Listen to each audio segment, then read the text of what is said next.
Perhatian. Konten ini mengandung konsep esensi ilahiyah yang membutuhkan aspek pemahaman mendalam, yang kemungkinan hanya dapat diakses dengan keterbukaan hati dan pikiran, untuk mencapai tingkat pencerahan dan kesadaran yang lebih tinggi. Assalamualaikum warahmatullahi wabarakatuh. Salam sejahtera untuk kita semua. Rahayu, namaste, om swastiastu, namo buddhaya, salam kebajikan dan sehat untuk kita semua. Di mana di sini wahana untuk kita sama-sama belajar dengan para guru ya yang hadir ke sini, dan seperti biasa untuk kita meniti ke dalam dan bagaimana kita untuk terus kita nggak lelah lah untuk belajar gitu ya. Dan terima kasih untuk semua yang selalu join dalam pembelajaran. Yang sekarang tuh saya sangat merasakan animo pembelajaran ini sangat luar biasa besar, dan terima kasih atas kebersamaannya, dan semoga semua pembelajaran ini bermanfaat untuk keberlangsungan kita dalam menyelaraskan dalam kehidupan ini. So, hari ini kita kedatangan fakir nomor 1 ya. Fakir nomor 2-nya lagi di Jogja gitu, nanti saya juga nyusul ke sana ke Magelang. Jadi hari ini kita kedatangan Mas Sony. So, kita tepuk tangan dulu buat Mas Sony. Mas Sony, apa kabar? Sehat ya? Baik, alhamdulillah. Mas, kita kayaknya harus mulai spill rahasia sedikit. Kita mau punya program baru. Mas, ini rada nge-lag. Bentar ya. Bentar. Nah. Halo? Nah, lag sorry Mas. ya?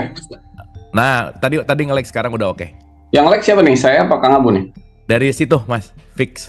Kayaknya aku ini ya, ganti ke handphone aja nih. Pakai boleh. alatnya Pakai Elon Musk ini ternyata nggak bener. Kayak Starlink. Oh iya. Kayaknya Mas Sony belinya bukan Elon Musk tapi Mas Elon kali ya, kebaliknya. Mas Elon ya. Boleh Mas di-tethering dulu.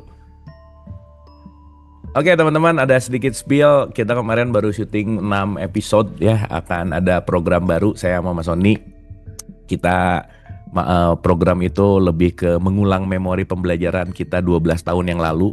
Gitu. Jadi kalau pertama kemarin udah di ini gitu ya, udah di take juga gitu, dan sebentar lagi mungkin akan tayang di SIA Inspiratif di tempat channelnya Tiga Fakir juga. Di situ kita bernostalgia saat saya ketemu pertama kali sama Mas Sony, belajar apa, dan nanti teman-teman mudah-mudahan juga bisa ngambil pelajaran dari pembelajaran kita gitu. Oke. Tampaknya udah tampak stabil ya Mas Sony, aman ya? Mudah-mudahan ya. Oke, sip lah, aman. Oke, teman-teman, pagi hari ini kemarin karena abis ngobrol, kita abis lunch gitu ya sama Mas Sony. Terus Mas Sony itu bilang makan steak gitu ya, di Hidden Gem di Jaksel biasa. Mas Sony anak Jaksel ya. Di Hidden Gem, terus Mas Sony cerita, ngobrol, dan langsung keidean tentang ada satu kata Mas yang waktu kita lunch itu yang beneran jelek banget. Mas Sony tuh ngomong gini, gila enak banget hidup nih kalau dialirkan sesuai dengan alirannya gitu. Enak banget hidup gua itu tuh, Mas Sony keren banget tuh statement itu gitu. Nah makanya mungkin kita akan belajar dari Mas Sony gitu ya. Ya sama ya, kita belajar dari siapapun gitu. Tapi kata kuncinya adalah kenapa saya kasih judul mengalir dengan alirannya. Karena ya kita akan belajar untuk gimana sih supaya stay dalam alirannya, selaras, dan Mas Sony bisa berbagi untuk apa yang dilakukan Mas Sony yang sekarang kok bisa terus-menerus bisa sesuai dengan alirannya gitu. Karena yang kedua Mas, ini sekarang lagi banyak banget hashtag lagi lelah-lelahnya hidup, lagi capek-capeknya gitu Mas, lagi struggling gitu, dan wah seru deh ini di banyak platform kalau di live atau apapun tuh komentar-komentarnya kaitannya sama krisis dalam menghadapi realitas lah gitu kira-kira. Nah so mungkin kita mulai dari aligning, bagaimana kita selaras dan apa yang Mas Sony lakukan dan apa yang bisa kita dapat tips and triknya supaya kita juga bisa belajar bersama gitu. Silakan Mas Sony. Oke Kang Abu, assalamualaikum.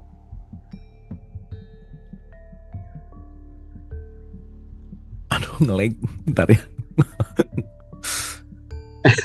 Ini lag terus nih, maaf ya kalau lag terus nih.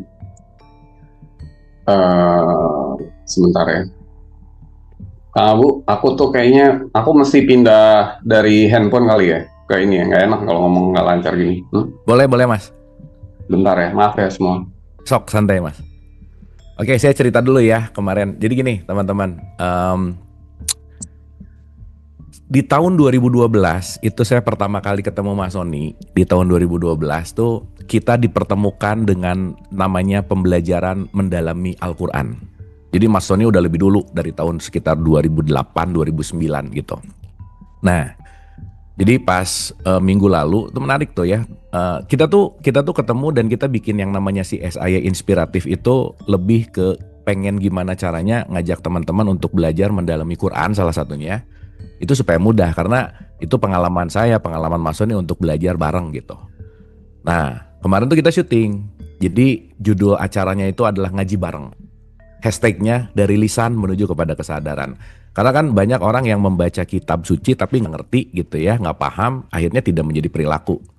Nah kemarin tuh kita mulai menata, Mas kita ini yuk kita bikin silabus yang gampang, simple, untuk kita bisa ngajak teman-teman belajar bareng juga untuk gimana sih sebetulnya mau mengikuti petunjuk gitu kira-kira.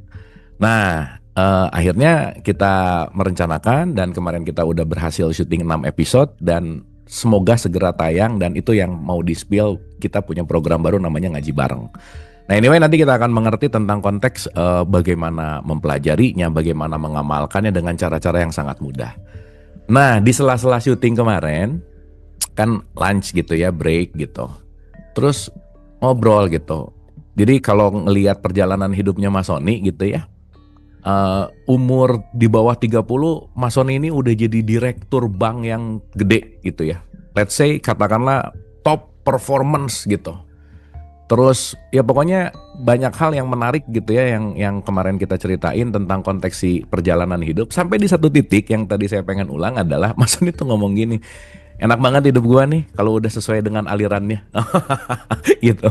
Nah dari anggapan lebaynya aja ya, dari 1000 orang yang saya temuin, satu kata yang ngomongin enak banget hidupnya tuh Mas Sony kemarin gitu. Karena 999 kemarin sebelumnya itu komplain terus tentang hidup, ngeluh terus.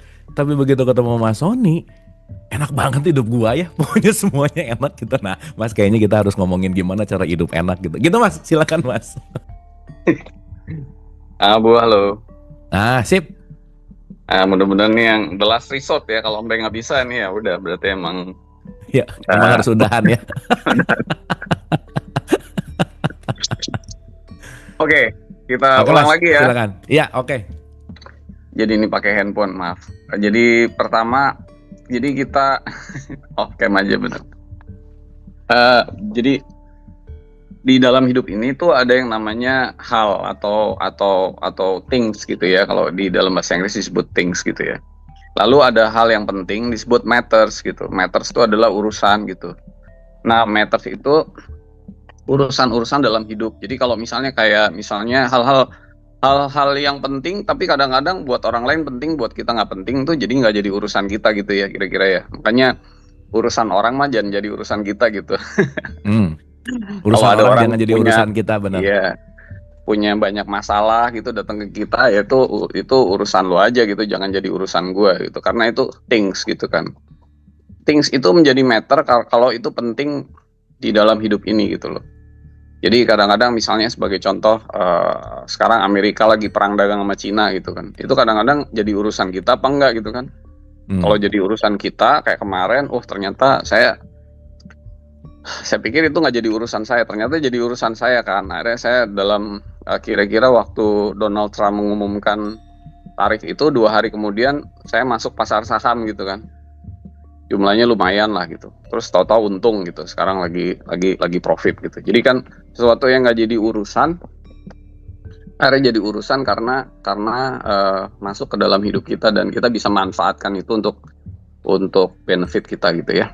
Nah, jadi di dalam Al-Quran itu tadi ya di surat 4253 ayat 309, surat berapa tadi 8 ayat 44, 210, lalu kemudian ada lagi ada beberapa nih ayatnya nih. Jadi mengembalikan segala urusan kepada Tuhan gitu. Nah, ini menarik nih Kang Abu. Jadi hidup dalam aliran itu saya mau bahas di sini adalah segala sesuatu yang tadinya kita jadi sesuatu itu menjadi kita anggap penting dan kita urus ya. Nah sekarang begitu kita anggap penting dan kita urus, ternyata yang kita anggap penting dan kita urus itu harus kita kembalikan kepada Tuhan gitu. Untuk ngapain dikembalikan kepada Tuhan? Ya untuk supaya Tuhan yang ngurus gitu. Nah, Tuhan yang ngurus gitu loh. Nah, tapi pertanyaannya, kalau Tuhan yang ngurus, jangan sampai kita mendelegasikan urusan kita kepada Tuhan supaya Tuhan yang ngurus urusan kita gitu. Ngerti nggak maksudnya? Oke. Nah, jadi pertanyaannya, apakah yang kita anggap tadi ya things menjadi matter, menjadi urusan kita, lalu kita kembalikan kepada Tuhan, benar-benar yang memang Tuhan anggap penting apa enggak gitu loh? Ya, misalnya mengembalikan segala urusan kepada Tuhan. Wah, urusan masak, urusan apa, urusan nggak penting-penting dikembalikan kepada Tuhan, ya nggak gitu kali. Iya, oke. Ya kan? Oke. Jadi artinya urusannya mesti, ya makanya ini perlu kesadaran untuk pindah dari aku 4, 3, 2, 1 supaya di aku 1 itu kita bisa tahu, oh ini urusan yang memang saya dianggap Tuhan penting gitu buat hidup gua gitu, hidup saya gitu. Nah, urusan-urusan ini kita kembaliin kepada Tuhan gitu. Kayak, tapi ada urusan-urusan sebenarnya yang kita urus sebenarnya nggak penting gitu, nggak penting banget sih gitu loh. Nah, jadi kita tuh suka nganggap penting hal yang nggak penting dan nganggap nggak penting hal yang penting-penting gitu. Gitu, kira-kira gitu. Nah, yang bisa membilang ini penting apa enggak itu bukan kita, tapi aku 1 gitu.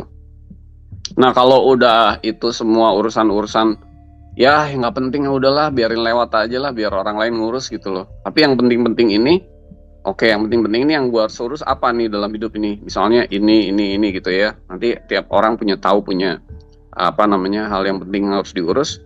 Nah, yang penting-penting ini kita kembalikan kepada Tuhan, pada aku 1 supaya nanti Tuhan yang urus gitu. Nah, ternyata begitu hidup dalam aliran itu adalah artinya biarlah yang nggak penting-penting itu mengalir, tapi biarlah yang penting-penting itu yang aku 1 anggap itu penting, itu kita kembalikan kepada Tuhan, biar Tuhan yang sekarang pertanyaannya, segala urusan. Makanya tadi saya bilang segala sesuatu belum tentu jadi urusan loh. Bukan segala-galanya loh. Mengembalikan segala urusan itu artinya mengembalikan things yang jadi matter itu kita kembalikan ke Tuhan, jadinya it doesn't matter gitu kan. Jadi nggak matter lagi buat kita karena Tuhan yang urus gitu ya. Nah, dikembalikan kepada Tuhan untuk apa? Kan nggak dikembalikan kepada Tuhan terus kita nggak ngurus, enggak. Tapi dikembalikan kepada Tuhan supaya Tuhan bisa pakai seluruh diri kita itu untuk melakukan segala-galanya, mengurus urusan-urusan yang Tuhan anggap penting gitu. Ngerti nggak maksud nangkep nggak gitu? Ya. Nah, sehingga semua urusan-urusan itu menjadi lancar dalam alirannya gitu. Itu as simple as that gitu sebenarnya sih. Oke, kita sekarang coba bicara contoh kasus ya. Contoh kasusnya misalnya apa sih, nyari rezeki gitu misalnya kan. Ya, Mas, aku mungkin mau masuk dulu dari sini. Rata-rata semua yang berbicara tentang konteks masalah itu basicnya adalah economical base, Mas. Gitu. Oke. Intinya adalah ya balik ya. Ada orang tuh ngomong gini, lu kan enak, makannya udah enak, duitnya ada, apa gimana, jadi bisa belajar kayak gini gitu. Sementara keluhan itu selalu 95% lah, Mas. Pasti gara-gara ujung-ujungnya mah uang, ya dalam konteks economical. Sehingga kalau kita bicara dalam konteks apapun, ekonomi ini yang membuat orang jadi membuat, ya itu tadi gimana mau banyak urusan, pun kita nggak bisa pungkiri bahwa kita perlu uang dalam hidup, iya gitu. Nah, maksud saya gini, Mas, gimana sih melampaui itu, karena mindset economical base ini saya rasa juga jadi sesuatu yang primer gitu. Gimana menurut Mas Sony? Padahal rezeki itu udah diberikan berkelimpahan, setiap saat tiada hentinya. Cuman masalahnya kita menahan aliran rezeki itu. Jadi apa-apa yang Tuhan sudah berikan itu tidak dapat kita terima gitu. Nah, artinya kita harus berdoa, berafirmasi di level aku 1. Apa-apa aja yang menahan itu, pertama ya, menahan rezeki kita gitu loh. Kalau kita bicara materi, jangan-jangan kamu kurang sedekahnya nggak pas gitu kan. Jangan-jangan kamu sedekahnya setahun sekali. Ya kamu gimana mau dapat rezeki tiap hari, sedekahnya setahun sekali. Tiap lebaran doang 2,5 liter beras, ya pasti rezekinya seret lah. Gitu. Lalu kemudian jangan-jangan Tuhan sudah memberikan tanda-tanda. Jadi sebenarnya rezeki itu udah ngalir. udah diberikan tanda-tanda di langit kan. Langit itu kan artinya kesadaran non fisik kita. Udah dikasih inspirasi. Orang yang pengusaha yang hebat tuh yang bisa mencium intuisi bisnis gitu ya. Nah, itu tandanya itu makin kuat kalau energi kita makin besar gitu. Nah, kita harus baca tanda-tanda itu gitu. Nah, jadi jangan-jangan karena dia selalu berpikiran negatif. Wah, ini nggak bisa nih. Nah, selalu bilang nggak bisa gitu. Padahal ya bisa-bisa aja gitu. Nah, yang kita ngobrol kemarin di waktu sambil makan siang itu, bener-bener semua tuh kayak udah dijahit gitu sama Tuhan gitu. Jadi udah kita tinggal enjoy aja gitu loh. Kayak saya lagi garap proyek tambang misalnya di Sulawesi gitu ya, cukup besar gitu ya. Lalu itu waktu pandemi saya udah dikasih tahu di aku satu gitu ya, bahwa nanti kamu akan harus ngurusin bisnis pasir misalnya. Oh iya oke, saya nurut aja gitu loh, ngalir aja. Di dalam tuh dibunyiin gitu loh, dia dikasih tanda gitu. Ngalir, lalu jalan, lalu kemudian sekarang dapat partner lagi yang bagus gitu ya. Lalu kemarin saya cerita di Lampung, tahu-tahu saya lagi ngejar project, tahu-tahu Kapolresnya istrinya adalah ini nanti nonton lagi di sini. Itulah pokoknya. Terus udah gitu tahu-tahu udah kayak dijahit. Nah, itu kalau kayak gitu tuh udah bener-bener dalam aliran. Jadi masih masalah tuh apa gitu kan jadinya. Karena semua tuh udah diurus gitu loh sama Tuhan. Makanya tadi saya mau bicara, ini ada things atau sesuatu yang kadang-kadang kita nggak usah jadi urusan, tapi ada matter yang things yang penting, important things becoming matters kan. Hal penting itu jadi urusan. Nah, yang segala sesuatu yang kita harus urus ini harus kita kembalikan kepada aku satu, memasrahkan seluruh keinginan, kemauan, keharapan, kepentingan segalanya itu, karena semua harapan, kepentingan, keinginan itu adalah menghalangi kenyataan untuk terjadi. Lalu kemudian membiarkan seluruh diri, hati, keberadaan kita untuk dipergunakan Tuhan mengurus urusan-urusan yang Tuhan anggap penting, bukan yang kita anggap penting gitu. Nah, ayo coba kita bicara contoh. Misalnya apa? Misalnya nyari rezeki gitu ya. Sebenarnya tanda-tanda rezeki itu tiap hari ada, Kang Abu. Wah, ada berseliweran, kalau saya bisa rasain tuh. Kadang-kadang saya tuh nggak punya kesempatan aja untuk menangkap gitu ya. Tapi ada terus gitu loh. Dan during the good times and even more during the bad times gitu. Menarik nih. Jadi misalnya kalau bos saya dulu bilang, we make money during the good times, make even more money during the bad times gitu. Jadi during the bad times itu justru kesempatan untuk opportunity makin gede buat orang-orang yang bisa membaca tanda. Kayak misalnya saya 2 hari setelah Donald Trump ngumumin tarif, saya masuk ke pasar modal, cuannya gede banget gitu. Itu kan orang pada ngeliat, wah Donald Trump begini gitu kan. Wah ini akan resesi, ini ada opportunity gede nih, bentar lagi mau lewat gitu. Ya soalnya Mas Sandi kemarin bilang Donald Trump gitu buat gua asik sih gitu ya. Iya. Can you imagine sekarang saya lagi ini aku ngobrol-ngobrol cerita aja pengalaman ya, gak apa-apa ya? Iya. Nah, jadi saya sekarang lagi ada alat dari Cina yang saya lagi pakai di Indonesia. Lalu kemudian mereka ini karena ada Donald Trump, jadi mereka sangat lapar quote unquote untuk dapat pasar yang baru, which is di Indonesia gitu. Dan mereka sekarang melakukan apa saja ke saya gitu supaya bisa jualan di Indonesia. Jadi sekarang mereknya pakai merek saya gitu. Udah gitu dia kasih financing ke saya, jadi saya jualan nggak pakai modal. Lalu kemudian teknisinya ditaruh di saya gitu. Lalu apapun dikasih ke saya gitu. Nah, kita bisa nggak manfaatin bahwa, ini Cina lagi perlu nih, apapun dia lakukan nih demi mendapat pasar baru. Itu karena Donald Trump kan. Kalau nggak ada Donald Trump, nggak ada cerita gitu. Jadi sekarang gue ke Cina udah kayak raja saya. Iya bener. Diservis banget ya. Diservis banget. wah udah waktu tahun lalu saya ke Cina kan, wah itu di servis abis-abisan. Nah ini itu kan opportunity kan. Maksud saya tuh tapi kalau orang lihat dari sisi yang jeleknya, wah ada PHK, ada gini, dolar naik dan sebagainya, rezeki makin susah, ekonomi resesi dan sebagainya gitu. Kang Abu, kalau Kang Abu, saya flashback perjalanan hidup saya secara ekonomi gitu ya. Justru waktu krisis itu saya lagi naik banget gitu. 97 98 waktu apa namanya si kejadian Pak Harto itu gitu ya, waktu ya, krisis Krismon. Itu kan saya baru lulus kuliah tuh 97. Terus tahun 2000 saya jadi advisor di BPPN itu. Saya belum kawin tuh saya udah naik BMW seri 3. Punya apartemen 3, rumahnya di mana 2 gitu. Belum kawin. Jadi artinya ternyata pas krisis ekonomi itu itu benar-benar meledak tuh. Ternyata cuci piring tuh lumayan dapat sisa-sisa gitu. Nah, lalu kemudian 2008 zaman krisis Lehman Brothers tuh. Itu juga tuh. Itu jadi beberapa bulan sebelum market crash itu saya jualin saham-saham dari teman-teman yang akhirnya dapat cuan banyak nih kemarin nih pas pandemi. Orang-orang susah. Wah, saya ini Kang Abu ya, kalau mau cerita ya, itu robot trading itu.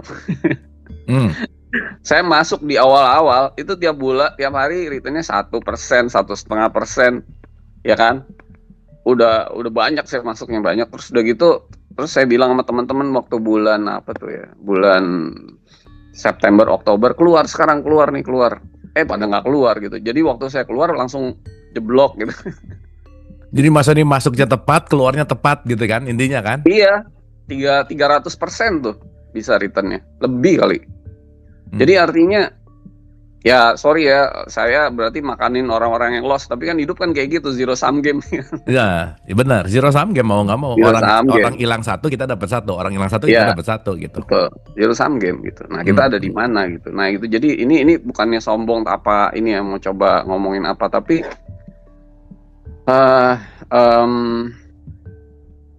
ya gitu deh, hidup di dalam aliran itu kok bersyukur banget bahwa kita tuh bisa diurus urusan kita sama Tuhan gitu. Diurus gitu. Jadi nggak yang kita ngurus ya. Kang Abu kalau lihat saya kan ya kayak waktunya banyak gitu kan, terus gitu kan. Tapi kan bukan banget. Santai banget terus ngomongnya tiap-tiap enak banget hidup gua gitu. Nah, Mas mungkin kalau ngomongin tips nih ya bagi yang lagi mengalami kere hore Mas nih ya, kan sekarang banyak yang kere hore gitu ya. Gimana sih Mas supaya mindset kere hore itu naik gitu loh Mas, dalam konteks gini ya. Karena mau nggak mau satu mindset, yang kedua mungkin udah jadi belief system gitu ya, dan yang ketiga mungkin ya apa sih, bahkan ya kalau dalam konteks yang namanya lagi low banget, Tuhan aja udah nggak mau didengar gitu loh Mas. Boro-boro dengar ke Tuhan, ini gimana sih gua gitu ya, kayak denger kayak gini kan, enak sih kalau kamu tuh semua udah enak hidupnya. Nah itu keluhan itu banyak banget gitu. Gimana sih Mas keluar dari jebakan ya konteks ya, kalau kita ngomongin circle yang di frekuensi rendah lah, neraka lah gitu Mas, keluar dari neraka tuh gimana caranya gitu? Iya, jadi kere hore tuh kalau bahasa Jawanya tuh kere ayam. Betah isin ya. Gue kere tapi hati gue ayam gitu. Ya tetap aja kere gitu. Tetap kere bener. Kere ayam. Kere ayam. Benar. Iya, jadi itu yang disebut sebagai jebakan neraka itu kan itu ya, ada di dalam neraka yang kholidina fiha abada, artinya abada itu kan artinya bukan forever tapi eternal gitu kan. Jadi eternal now. Jadi sekarang, saat ini, besok, kapanpun saat ini ya terus-menerus dalam penderitaan gitu loh. Nah tapi Kang Abu, teman-teman mau gitu, mau nggak ngejalanin ininya, path-nya gitu loh. Jangan maunya doang tapi nggak mau ngejalanin kan, itu kan namanya kan halusinasi. Iya, iya. Nah, misalnya sebagai contoh ya, waktu itu 2008 saya disuruh sedekah setiap hari 60 orang. Terus udah gitu waktu itu penghasilan, misalnya saya disuruh sedekah sampai 50% penghasilan saya harus sedekahin. Istri saya 80% gitu. Ya itu kan proses kan, bukan tiba-tiba aja gitu kan. Tapi kan misalnya sampai hari ini aja saya tiap hari ngasih makan orang miskin nih, atau ya orang duafa itu 30 sampai 60. Lalu kemudian sebulan sekali saya bagiin sembako di RT saya itu 60. Terus kalau saya lihat orang-orang yang dialirkan itu, teman-teman saya yang konglomerat itu rata-rata semua begitu Kang Abu. Nggak ada yang enggak. Coba Bill Gates tuh nyumbang ke Bill Gates Foundation 90% gitu. Nah itu mau nggak ngelakuin gitu nih? Tapi itu kan harus tanya dulu ke Tuhan. Saya pantasnya berapa? Jadi jangan pengen hidup ngalir tapi ya nggak pernah buang air gitu. Gimana? Sembeli terus gitu kan? Iya, bener Mas. Nah jadi itu kan, terus udah gitu apa namanya? Ada tanda-tanda tuh akan ya kan, kalau gini ya, Tuhan itu kan janjinya pasti ditepatin nggak? Ya pasti ditepatin kan. Cuma kan kenapa disebut janji? Karena nggak akan sekaligus kan, nggak ujuk-ujuk gitu loh. Oke. Kan disebut janji, berimanlah kepada janji Tuhan gitu kan. Makanya ya kalau kita lakuin sekarang, ya kita akan dapatnya butuh waktu gitu loh. Karena energi itu kan harus diakumulasi kan, gitu. Jadi nanti bisa mengembalikan segala urusan pada Tuhan dan urusan kita diurus oleh Tuhan gitu. Nah itu kok tahu-tahu ada gini, tahu-tahu ada gitu. Jadi afirmasi materialisasinya tuh jalan gitu. Dan itu dalam segala hal sih. Dalam segala hal. Saya cerita sama Kang Abu ya kemarin ya. Saya tuh pengen ada kayak afirmasi bahwa aku harus berbuat baik, apalagi gitu kan. Itu keren Mas, itu cerita inspiring banget Mas, boleh diceritain Mas? Iya, jadi aku kan udah dulu pernah bikin PAUD, udah bagiin ini sedekah segala macam, terus apalagi nih gitu kan. Lalu ternyata alirannya adalah disuruh untuk bantu orang yang sakit fisik gitu loh. Karena kita mau bantuin orang meditasi yang sakit mental di badan emosinya, kalau dia fisiknya masih kesakitan gimana orang suruh meditasi misalnya gitu, untuk suruh ke aku satu, sementara fisik aku ya kayak Kang Abu bilang, suruh ke Tuhan boro-boro makanannya susah gitu kan. Bener nggak? Lu bicara Tuhan lagi, ya sama aja, lu disuruh ke Tuhan lah, gua aja sakit semua badan gua gitu. Nah itu kan karena sebenarnya kan itu kan kayak lingkaran setan kan, dia badannya sakit karena sikap hati badan emosinya nggak bersih gitu kan. Dia kere karena ya kere hore atau kere ayam karena ada sesuatu yang nggak beres kan. Menurut Tuhan kan, ya kan Tuhan mengalami pengalaman Tuhan lewat diri kita, harusnya kesejahteraan kan. Waktu dia mati, hidup, dibangkitkan hidup kembali kayak di 1915 atau 1933 gitu. Nah makanya, tapi kan itu kan harus ditolong dulu gitu. Nah kayak orang lapar kita suruh meditasi ya jangan bisa, harus dikasih to'am dulu. To'am itu artinya makanan fisik, baru dikasih Al-Maidah gitu kan. I see, bener Mas. Iya kan? Bener. Jadi dua-duanya, jangan orang lapar dikasih Al-Maidah, nggak nyambung. Lagi kelaparan, ayo Mas tarik napas gitu ya. To'am itu adalah makanan, Al-Maidah juga makanan, tapi To'am itu hidangan bumi, Al-Maidah tuh hidangan dari langit gitu kan, beda gitu ya. Jadi akhirnya waktu itu saya pikir berarti saya harus nyembuhin orang, tapi kan aku nggak punya kemampuan nyembuhin ya. Lalu aku meditasi, nanti tenang ada datang orangnya. Akhirnya datang tuh, namanya Mas Arif gitu. Sekarang saya hari ini ada pengobatan di kantor saya, ada 84 orang Kang Abu. Jadi itu berbuat baiknya gitu. Oh ternyata Tuhan ngasih lagi aliran. Itu tuh dikasih tahu sebelumnya tuh, sebelum orangnya datang. sebelum ada gini tuh udah tergambar di dalam diri saya gitu. Ini akan begini, akan begini, akan begini gitu Kang Abu. Jadi dalam segala hal tuh gitu, bisnis juga gitu. Oke. Apa namanya? Saya mau misalnya nih suatu hari ini cerita sharing-sharing santai aja. Iya Mas, santai Mas. Supaya kita juga jangan jadi di-upload. praktikal. Kalau di-upload jadi kelihatan sombong nih Kang Abu. Nggak apa-apa, kan memang sombong yang bermakna Mas ya. Aku tuh mikir pengen punya apa namanya di atas tempatku di sini di rumahku ini, nanti aku tunjukin deh. Itu aku pengen punya satu tempat nongkrong yang enak gitu Kang Abu. Ternyata alirannya adalah Tuhan mau aku bahagia dengan punya kebun anggur di sebelah rumah. Coba bayangin, gue nggak kebayang sih, kebun anggur di Jakarta. Gimana sih? Kan aku nggak kebayang loh, anggur tuh bisa hidup di Jakarta, bisa di sebelah rumah gue apalagi gitu kan. Ternyata itu kejadian loh. Nih, gue tunjukin ya. Ini gimana sih muternya?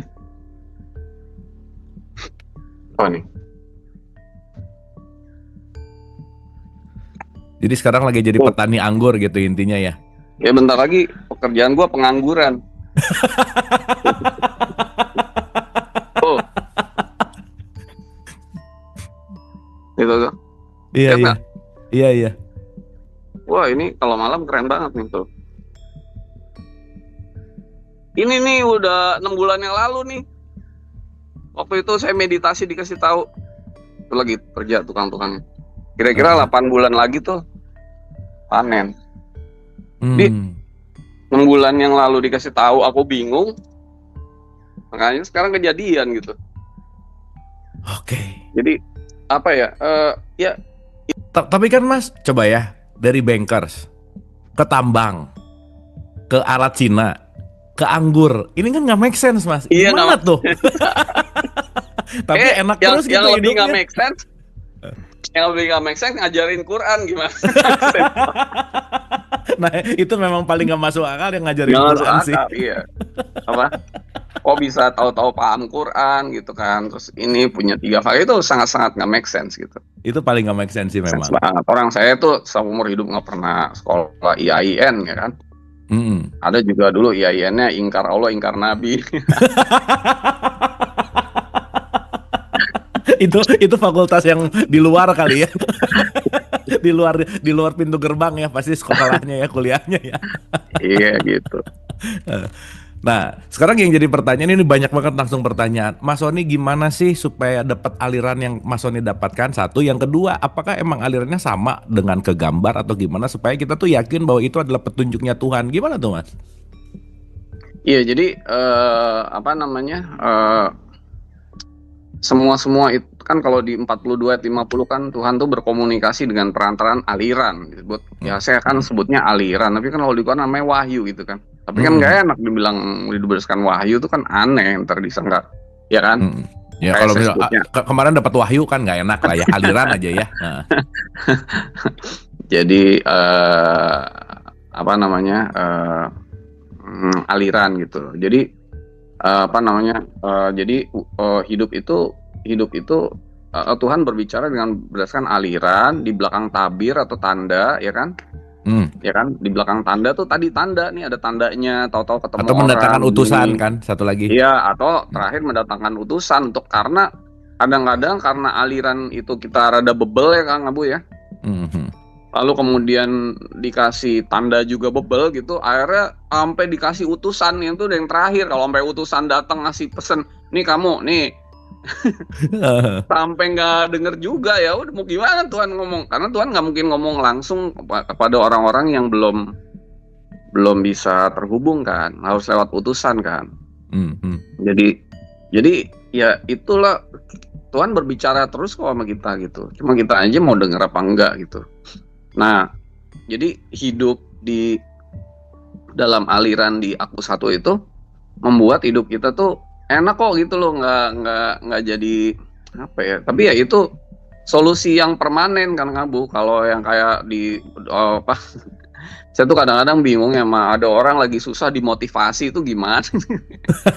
Ya, Iya benar ya kan? Mas. Heeh. Orang lagi nggak bisa gitu, terus dikasih motivasi, dinasehatin gitu. Aduh, Hmm. nggak masuk gitu loh. Mendingan diajak pulang yuk, kita pulang yuk ke Tuhan gitu. Baru nanti di situ kamu akan ngalamin sendiri gitu, nggak usah diajarin gitu loh. Kira-kira gitu untuk bisa dapat selalu alirannya gitu. Makanya kemarin di mana di Bintaro ya, situ judul materinya tuh saya kasih tuh mematikan perbuatan menghidupkan aliran. Jadi yang kemarin juga di sini ya Kang Abu ya, di mana di MTFK ini yang kemarin Iya. kan mematikan perbuatan, kita baca Roma 8 ayat 13 itu di Injil kan.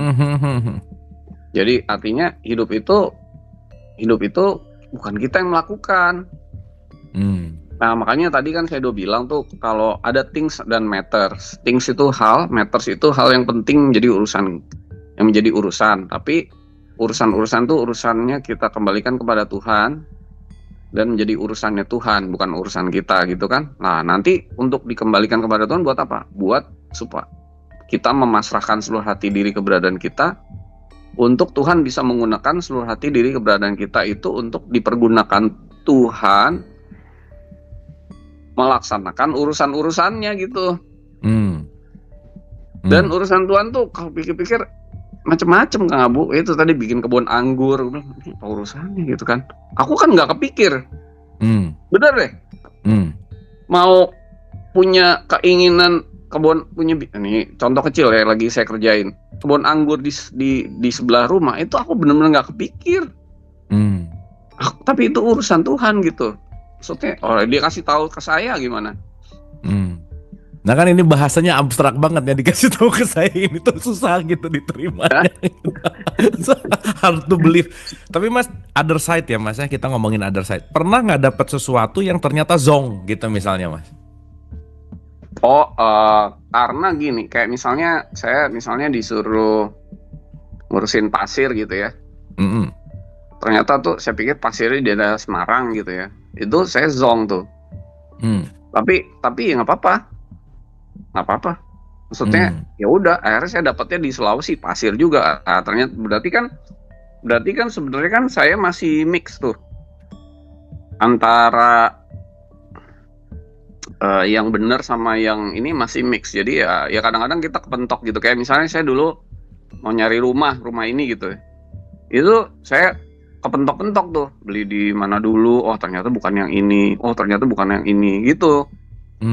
Jadi ternyata terakhir yang ini nih bener nih. Nah gitu. Jadi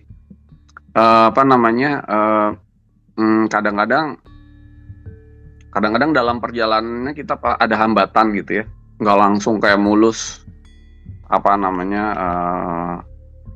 Everything is so rosy and smooth, flowery gitu.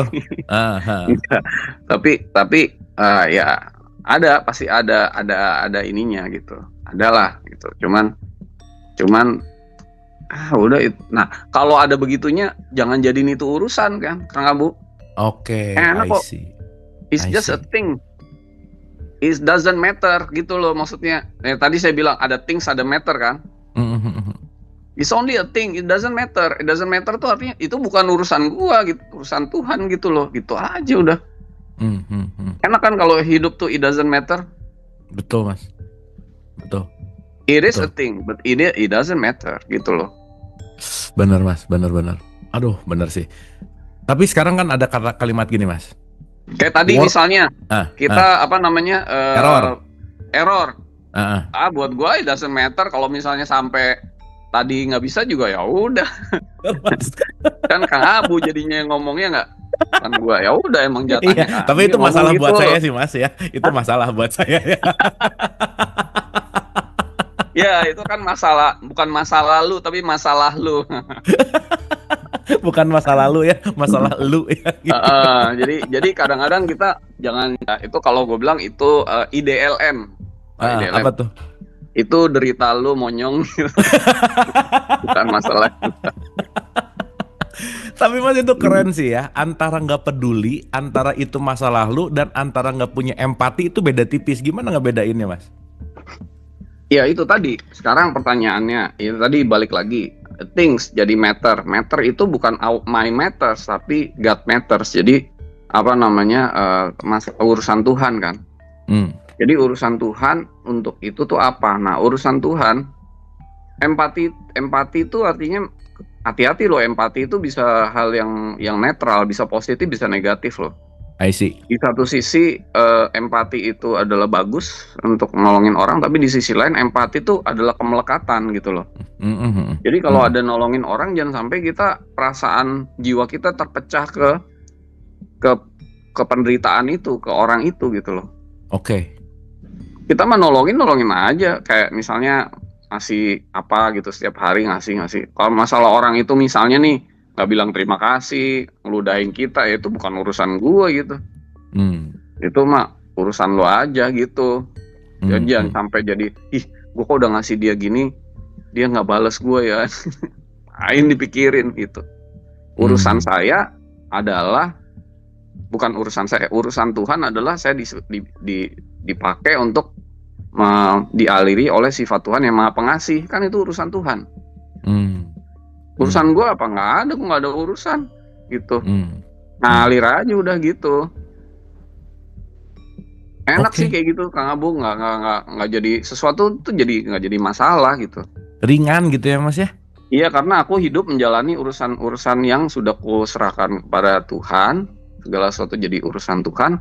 Jadi kan menyalahkan segala urusan kepada Tuhan, gitu kan? Tadi kan hal itu things yang penting jadi matters. Begitu kita serahkan kepada Tuhan, maka Tuhan bilang, ini urusan lu aja kali, jangan jadiin urusan Tuhan gitu. Kalau ini nggak penting nih, oke ini nggak penting, ya kan? Ini bukan matter, it doesn't matter. Nah yang ini nih, this is matter nih, supaya jadi urusan Tuhan kan. Lalu yang harus diserahkan kan segala urusan kepada Tuhan.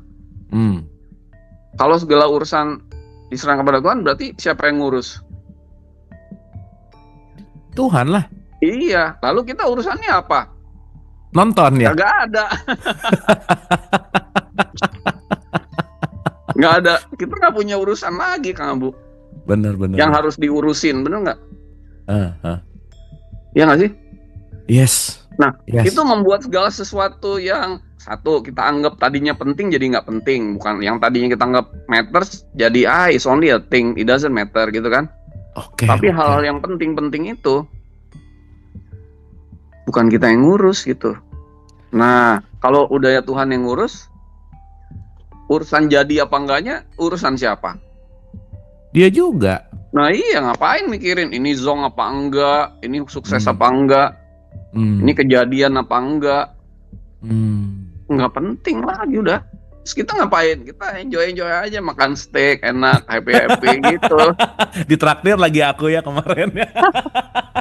Nggak bayar dia. Bener sih Mas. Tapi ini buat sebagian banyak orang melihat obrolan itu tuh sesuatu yang absurd gitu Mas. Contoh ya, ini kejadian banyak banget nih Mas. Ada kalimatnya gini. Aku tuh tadi mau masuk ke work life balance yang sekarang tuh lagi agak happening di semua corporate gitu. Mindset itu gini, udahlah mindsetnya Mas ya. Nggak apa-apa sekarang di dunia ini kere-hore gitu. Yang penting nanti di akhirat deh gitu. Dan selalu menyangka bahwa orang-orang yang kaya, orang-orang yang duitnya banyak, wah itu tuh terjebak dalam dunia banget, duniawi banget gitu. Yang akhirnya itu tadi Mas, dia akan hidupnya tuh selalu nanti gitu. Surga nanti, akhirat nanti.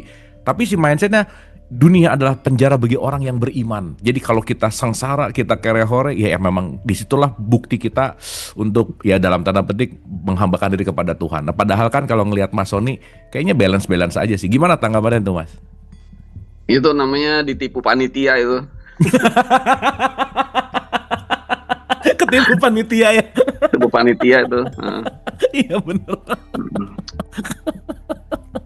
Jadi kalau dibilang bahwa nggak apa-apa di dunia ini menderita, lalu nanti biar di akhirat nanti bahagia, itu ilusi ya. Itu ilusi banget gitu. Ketipu IO ya, bener ketipu IO nih kayak apa Maluki. Jadi dunia dan akhirat itu saat ini kan kita udah bahas di 3 fakir ya, bahwa Iya, dunia betul. itu adalah realitas yang dihadapi oleh bumi yaitu tubuh fisik, akhirat itu adalah realitas yang dihadapi oleh langit atau non fisik gitu. Dan semua dunia dan akhirat ini terjadi saat ini gitu. Nggak nanti gitu loh. Jadi kalau ada orang kata-katanya biarlah dunia jadi penjara, ya apalagi nanti di akhirat kan di 1772 kan dibilang kalau nanti di dunia dia buta, di akhirat dia lebih buta lagi gitu. Kalau di dunia dia menderita, di akhirat lebih menderita lagi gitu. Karena waktu ini loh kita akhirat itu maksudnya nanti kalau mati itu kan dunianya udah nggak ada kan, tinggal akhiratnya aja kan. Ya. Kan tapi kan kita hidup mati nih berulang Iya. kali. Jadi pada saat kita hidup kita punya dunia, ya kan, dan punya akhirat. Pada saat kita mati, tapi teman-teman harus dengerin 3 fakir sih kalau daripada saya ngulang ya. Nanti pada saat kita mati tuh dunia itu harusnya dilepas, tapi banyak orang dunianya kebawa. Akhiratnya menderita gitu karena waktu di dunianya aja udah menderita. Jadi intinya tuh gimana mau akhirat bahagia kalau dunianya enggak gitu loh. Jadi itu suatu kesatuan yang kita hadapin saat ini. Kalau dibilang orang kaya tuh orang yang apa tadi? Ya, orang yang kaya itu orang yang duniawi banget, yang dia mungkin akan diuji oleh kekayaan, gitu-gitu loh Mas. Dari konteksnya tuh bahwa ngeliat. Kalau orang kayanya nanggung mungkin gitu ya. Tapi kalau nanggung ya bener-bener. Iya. Atau kayak OKB gitu. Tapi Kang Abu mikir nggak orang-orang yang udah kaya banget itu dia tuh udah mau apa aja bisa gitu loh. Dia tuh udah apa aja bisa. Kayak si Pak Yahya tuh direktur utama BCA pernah bilang ya di saya juga tuh ya. Yahya dulu direktur utama, sekarang komisaris utamanya BCA. Orang kaya itu dia mau makan enak bisa, mau terbang first class bisa, mau kadang-kadang beli private jet bisa, beli apa bisa. Jadi sebenarnya dia udah nggak perlu apa-apa Kang Abu. Tapi waktu makan sama Mas Sony katanya tetap nanya diskon nggak gitu ya? Tetap nanya diskon. Iya benar-benar. Ya, itu yang punya BCA bukan dirutnya. Oh yang punya, iya benar, yang punya kan. Saya pernah dinner sama Budi Hartono. Budi Hartono tuh punya grup Jarum. Iya. Tapi nanya diskon kan bener ya? Kenapa? Nanya diskon ya? Iya, dia bilang kartu kredit apa yang diskon ya gitu. itu sekelas Budi Hartono ya nanya diskon ya. Iya, terus si waitersnya bilang, "Bapak punya BCA nggak?" gitu. Oh, dia senyum-senyum doang. Itu epic banget itu. Dia yang punya BCA padahal. Bukan punya BCA lagi, yang punya literally BCA gitu. Tadi gimana Mas? Lanjut Mas. Sampai di mana tadi? Maaf ya ini bolak-balik nih. Iya. Yang tadi kebayang orang kaya banget yang nggak nanggung tuh bisa private jet, bisa makan apa aja gitu. Iya, orang kaya banget itu kayak tadi Pak Budi atau macam-macam itu, dia tuh udah mau ngapain lagi dalam hidupnya. Dia itu melakukan itu supaya orang-orang tuh kerja gitu loh, ekonomi bergerak gitu. Nah, supaya dia kan nanggung orang banyak gitu, karyawannya aja banyak banget. Nah, supaya bergerak, jadi dia udah nggak mikirin dirinya mah udah semua is just a numbers di rekening kan. Dia udah nggak perlu apa-apa. Jadi kalau dibilang orang kaya tuh orang mentingin duniawi, enggak gitu. Oke. Kang Abu, kalau ini hukumnya, kalau ada kolam isinya ikan gede sama ikan kecil, yang dikasih makan Tuhan ikan gede apa ikan kecil? Dua-duanya. Kalau cuman harus pilih satu, pilih yang mana? Ikan gede, ikan yang dipilih ikan gede lah. Kenapa? Lebih gede. Ya? Nggak, kalau ikan gede, ikan kecil yang dikasih makan, ikan gedenya mati, ikan kecil sama ikan kecil tuh berantem gitu loh, saling memakan dirinya sendiri. Tapi kalau ikan gede yang dikasih makan, maka ikan gedenya makan, itu tokainya itu dimakan sama ikan kecil, bener nggak? Iya. Iya kan? Iya. Nah, jadi Tuhan kalau mau ngasih rezeki tuh ke orang-orang kaya-kaya ini, nanti yang bangsa karyawannya dikasih UMR apa gitu kan? Ya memang begitu hukum-hukumnya. Benar. Makanya Berarti jangan kalau pernah mau jadi ikan kecil gitu. berarti kalau ada kata-kata rezeki udah diatur, diatur sama siapa? Sama bosnya berarti ya Mas ya? Iya, iya, memang begitu. Memang Benar. begitu. Nah, kita harus pindah ke kesejahteraan itu. Kalau jadi orang kaya banget ya pusing ya. Tapi paling enggak tuh lepas dari itu gitu loh. Karena ya itu hukum begitu. Oke. Rezeki mengalir dari yang energi yang besar ke energi kecil gitu loh. Jadi jangan sampai punya energi yang kecil. Kalau kita ada di energi kecil, kita bilangin gitu tadi, hidup susah, seret apa gitu kan. Karena ada di energi kecil kan. Tapi kita tuh harus merubah nasib dari energi kecil ke energi besar dengan cara mengalirkan energi gitu. Dan hidup sesuai dengan urusan Tuhan gitu. Nggak akan jadi ya sejahtera. Bukan berarti jadi kayak konglomerat gitu, ngapain juga, pusing kan. Tapi iya. Nggak, Mas Sony waktu itu kan pernah cerita tuh ya, waktu kapan gitu, tapi udah lumayan lama. Mas Sony cerita gini, Bu, gue punya teman pokoknya duitnya udah nggak ada seri, tapi hidupnya tuh ngeluh mulu, capek mulu. Waktu itu gitu Mas. Jadi ternyata numbers itu juga bukan, ya balik lagi ya, bukan goalsnya. Nah gimana tuh Mas? Itu kan berarti kan dunianya itu di surga, akhiratnya di neraka kan gitu. I see. Yes. Jadi kan makanya sejahtera itu harus dunia akhirat. Lahir, dunianya batin, surga, gitu. Akhiratnya surga gitu kan? Iya, gitu. Kalau bisa mah di atas surga, di Al-A'raf gitu loh. Itu lain lagi ceritanya kan. Jadi gitu. Jadi apa namanya? Jadi jangan cuma dunia di surga, akhiratnya juga harusnya di surga atau lebih tinggi lagi di Al-A'raf gitu. Di tempat yang lebih tinggi dari surga itu gitu.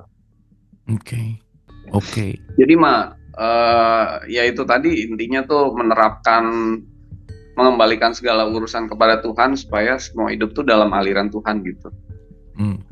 Tapi itu tadi jangan sampai semua things jadi matter gitu. Semua hal jadi urusan. Ya, berarti salah satunya filter dulu kali ya Mas ya. Mana sih yang nggak penting gitu kali gitu ya? Iya benar. Ya kan. Ngapain sih lu ini? Gue lagi ngurusin negara gitu. Terus gue suka bercanda, emang negara overweight lu ngurusin? Bangun tidur mikirin negara gitu ya. Emang negara overweight. Obesitas negara. Ngurusin aja hal-hal yang menurut lu harus diurus gitu. Penting yang menurut Tuhan harus diurus, nggak usah semua hal mau diurus gitu. Nggak usah semua hal jadi urus. Jadi hidup tuh jadi ribet gitu loh. Iya. Tapi Mas sekarang era media sosial yang kemarin kita bahas tuh sama Gen Z ya di 3 Fakir tuh, kalau belum nonton tuh seru tuh bahasan kita sama anak-anak Gen Z tuh menarik. Gimana sih kita menghadapi kan, kalau kita kemarin udah bahas bahwa aku 1, 2, 3, 4 dan sekarang ada aku 5 yang namanya dunia maya, makin ilusi lagi. Apa tipsnya Mas Sony untuk kita bisa stable di aku 5 Mas? Stable di aku 5 kemarin udah ada kan di di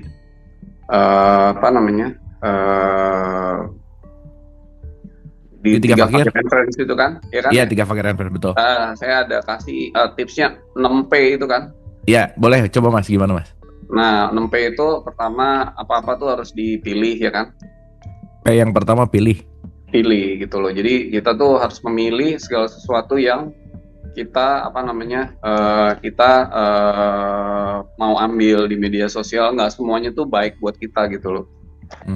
Jadi harus pertama pilih, setelah pilih tuh diputar tuh artinya dilihat lah gitu, dilihat. Nah waktu melihat itu mutar media sosial, putar ini maksudnya play gitu kan, di play gitu kan.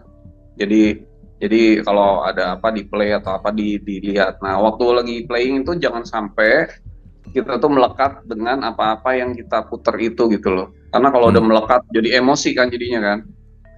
Atau jadi pecah jiwanya kepada sesuatu yang kita lihat itu, ya kan?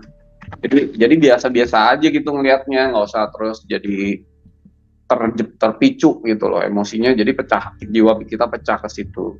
Nah, yang ketiga tuh diproses. Jadi apa-apa tuh harus diproses, jangan langsung main komen aja gitu. Main reaktif gitu loh. Tapi harus responsif. Responsif itu adalah responsif itu kan juga bertanggung jawab. Jadi diproses. Itu P ketiga. P keempat tuh dipilah tuh jadi setelah diproses yang ini gue ambil, yang ini gue buang gitu. Jadi kalau ada omongan-omongan nggak enak gitu, buang aja, ngapain gitu loh, buang aja, nggak usah ini dilihatin. Tapi kan misalnya dari 100% informasi mungkin 2% bagus, 98% buang gitu. Makanya nggak boleh melekat kan. Nah terakhir tuh dari 2% misalnya yang bisa diambil itu dipakai Kang Abu, dipakai buat kesadaran kita, karena kan media sosial tuh netral ya. Ada juga yang bagus-bagusnya kan, nah yang harus dipakai gitu. Nah pakai, setelah dipakai P yang terakhir tuh P ke-6 tuh pulih.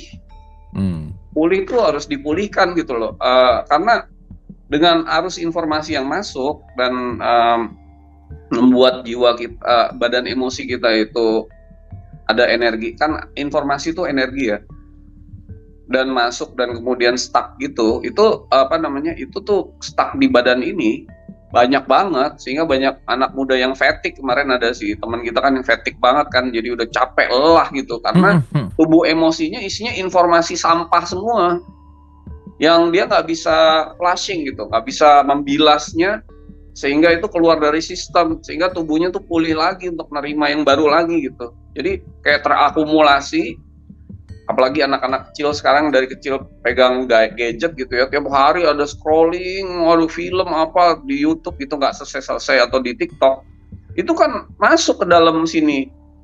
Nah bisa nggak itu dipulihkan, dikeluarin, dibilas gitu dengan meditasi gitu. Makanya orang-orang yang aktif di media sosial, atau kita semua kan aktif di media sosial sekarang ya. Ya gue nggak seaktif Kang Abu lah. Tapi harus tahu caranya untuk pulih P terakhir, untuk flushing gitu loh, untuk membilas, untuk membersihkan, sehingga tubuh emosi kita tuh bersih lagi gitu. Karena tubuh akut kan ini kan namanya memori ya, kayak handphone itu Kang Abu, handphonenya Kang Abu kalau isinya junk file semua kan nggak bisa dapat memori yang baru kan, harus di recycle bin dulu kan. Sama seperti handphone ini. Handphone itu, kalau handphone kan harus sering-sering dibersihin kan. Apalagi kalau memorinya kecil banget gitu. Jiwanya aja udah terpecah, udah tinggal dikit, memorinya udah dikit. Dikasih terus, nggak pernah dibersihin, kayak bersihin handphone. Ya stres lah orang, capek lah. Mungkin orang banyak hidup lelah-lelahnya tuh karena kebanyakan nonton TikTok kali ya toh. atau kebanyakan informasi aja gitu. Jadi capek. Benar. Jadi dia juga nggak tahu capeknya kenapa. Karena kalau dibilang capek mah itu macul 2 hektar, capek. Ini kan capeknya kagak ngapa-ngapain gitu. Benar, Mas. Nah, akhirnya capeknya tuh karena kebanyakan informasi gitu. Kebanyakan informasi tuh harus di-flushing, harus dikeluarin dari sistemnya gitu. Itu yang menyebabkan mungkin Mas Sony nggak main sosial media kali ya? Iya, jadi kita harus tahu caranya untuk ngebersihin Kang Abu, supaya kita tuh fresh terus, secara jiwa tuh memorinya nggak kepecah kemana-mana. Memori yang membuat jiwanya pecah kemana-mana gitu. Jadi jiwanya lama-lama makin kecil, dan tubuh emosinya penuh dengan informasi sampah gitu, yang nggak diperluin juga kan. Benar. Nah ya, berkebun anggur salah satu cara, betul. Benar. Soalnya keluar dari kebiasaan. Mas, ini ada pertanyaan menarik ya, tapi sebenarnya udah kita jawab di ngaji bareng sih, tapi mungkin di spill dikit. Mas Sony, gimana sih cara Mas Sony bisa memahami Quran? Ini menarik, Mas. Coba spill dikit aja. Gimana caranya Mas Sony bisa memahami Quran? Ini kan kita udah bahas ya kemarin di ngaji bareng, tapi kan belum tiang. Tapi pertanyaannya udah ada. Gimana, Mas? Spill aja dikit. Ya, Quran itu mudah kan dipahami. Kalau di Quran itu dikatakan, kami menurunkan Quran tidak membuat kamu menjadi sulit gitu. Jadi artinya tuh mudah harusnya. Nah, sekarang caranya, dan Quran diturunkan dengan ilmu Allah ya kan. Nah itu tadi, kalau mau dibuat suratnya ada surat 20 ayat 2, 54 ayat 17, 322, 32, 40 ya kan. Nah, tapi yang kita harus tahu adalah Quran diturunkan bukan dengan ilmu manusia, tapi ilmu Tuhan gitu, ilmu Allah. Di surat 4 ayat 166 sama surat 11 ayat 14. Jadi ilmu Allah ini yang kita harus tahu nih gitu. Dan ilmu Allah itu adalah cara yang mudah gitu Kang Abu. Jadi kalau ada orang bilang memahami Quran itu sulit, berarti itu bukan ilmu Allah tuh, ilmu oknum itu. Ilmu panitia ya. Ilmu panitia tuh, iya. Ilmu Tuhan mah gampang, dan kita Kang Abu udah buktiin kan Kang Abu, bahwa saya pernah ngadain TOT, Training for Trainers, training untuk memahami Quran. Dalam waktu sebulan si peserta itu udah bisa nyampein. Dan emang mudah gitu, gampang. Tapi harus membuang dogma dan doktrin lama, ya kita pakai ilmu Tuhan gitu, pasti mudah. Pasti mudah gitu. Jadi apa namanya, dan itu yang waktu itu training for trainers di beberapa tempat yang pesertanya nggak ada yang ustadz, nggak ada yang kiai gitu. Benar. Ada macam-macam profesinya gitu. Ya kan, orang saya aja bengkel, Kang Abu tukang sulap kan gitu. Jadi itu yang perlu dipahamin, ilmu Tuhan yang mudah tuh yang seperti apa gitu. Nah itu salah satunya nanti teman-teman mesti liatin ngaji bareng kita berdua gitu kan Kang Abu. Tuh. Itu jadi supaya mereka bisa tahu, oh ilmunya begini. Cuman ya ilmu jadi ilmu aja kalau nggak dijalanin ya nggak. Benar sih Mas. Harus dialamin gitu. Dan banyak mindset yang loh kan nggak backgroundnya sekolah agama apa, dan itu jadi kekuatan yang sangat men-trigger banget bahwa aku sih nggak sekolah agama, kayaknya nggak bisa menembus Quran deh, aku sih nggak ngerti ini, kayaknya nggak bisa. Padahal bener banget itu sesuatu yang mudah itu memang yang nggak mau ya. Contoh Mas Sony Banker saja bisa paham kan gitu ya Mas Sony ya. Aku mau punya satu pertanyaan buat Kang Abu ya dan teman-teman. Coba sebutkan satu nabi yang sebelumnya sekolah agama. Ada nggak? Yang lulusan YIN gitu kira-kira ya? Ada. Yang sebelumnya pemuka agama, sebelumnya jadi ustadz, terus jadi nabi gitu, ada nggak? Oh bener juga ya. Satu aja. Bener ya. Musa jadi enggak, orang udah yang jelas. dialihkan oleh Tuhan tuh justru bukan orang-orang yang punya dogma agama gitu. Oh bener Mas. Bener ya. Iya. Nggak ada. Bener Mas. Iya, coba sebut satu aja yang dulu pasti backgroundnya bisnismen, peternak, apa nggak ada yang ada. Nah itu kenapa begitu? Kan harus ditanya kan? Iya. Karena orang-orang yang bebas konsep, yang umi itu artinya bebas konsep, yang nggak punya dogma, doktrin, dilepas semua. Nah, baru dia dapat gitu alirannya. Gitu. Kalau udah penuh dengan konsep ya nggak akan dapat aliran itu gitu. Dan kadang-kadang yang sering kali kan konsep itu diajarin dari orang-orang yang disebut sebagai belajar agama itu. Wah keren Mas, bener Mas. Benar. Jadi memang dogma doktrin konsep yang udah ada, yaitu yang Mas Sony kemarin bilang ya waktu kita syuting, dibuka ya Mas ya pertama ya? Iya, dibuka dulu gitu, pembukaan, makanya Al-Fatihah dibuka. Keren sih Mas, wah keren. Oh pokoknya nanti nonton ngaji bareng lah, itu seru loh bahasannya. seru. Oke Mas, mungkin ini terakhir kita tepuk tangan dulu dong buat Mas Sony. Makasih ya waktunya. Maaf ya, ini koneksi on and off terus. Nggak apa-apa, santai. Sukses Mas bisnis anggurnya, semoga nanti kita bisa icip-icip lah anggurnya Mas Sony. Iya, saya abis itu mau ke kelurahan ngerubah status pekerjaan. Bener, pengangguran. Jadi pengangguran. Karena bisnis anggur. Oke Mas, tips and trick terakhir mungkin final statement buat episode kita. Gimana caranya lepas dari kere-hore gitu ya? Gimana lepas dari kegelisahan dan seterusnya? Precise tips dan latihannya keseharian harus seperti apa sih? Silakan Mas Sony. Ya, jadi kita tuh punya kesadaran di level aku ya. Kalau disebut sosial media tuh aku 5, lalu ada aku 4 yaitu fisik, ada aku 3 yaitu jiwa, ada aku 2 yaitu roh, aku 1 yaitu sumber daya roh, yaitu Tuhan itu sendiri gitu ya. Nah, fasilitas yang kita terima ketika kita ada di aku 4 dan 3 tuh setan namanya gitu. Nah, setan itu selalu mengajak kita ke neraka. Neraka itu bukan tempat, tapi kondisi gitu loh. Jadi kalau kita itu dalam keadaan sedih, menderita, hidup capek-capeknya, ya itu neraka itu ya itu gitu. Real kan neraka itu, nggak nanti gitu loh.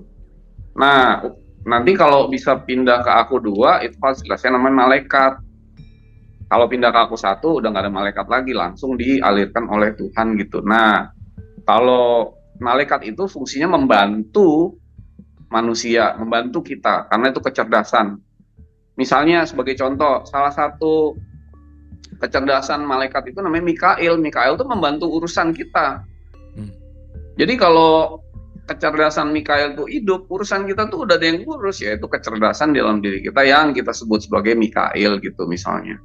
Jadi sebenarnya gimana caranya untuk bisa lepas dari kere hore atau kere ayam?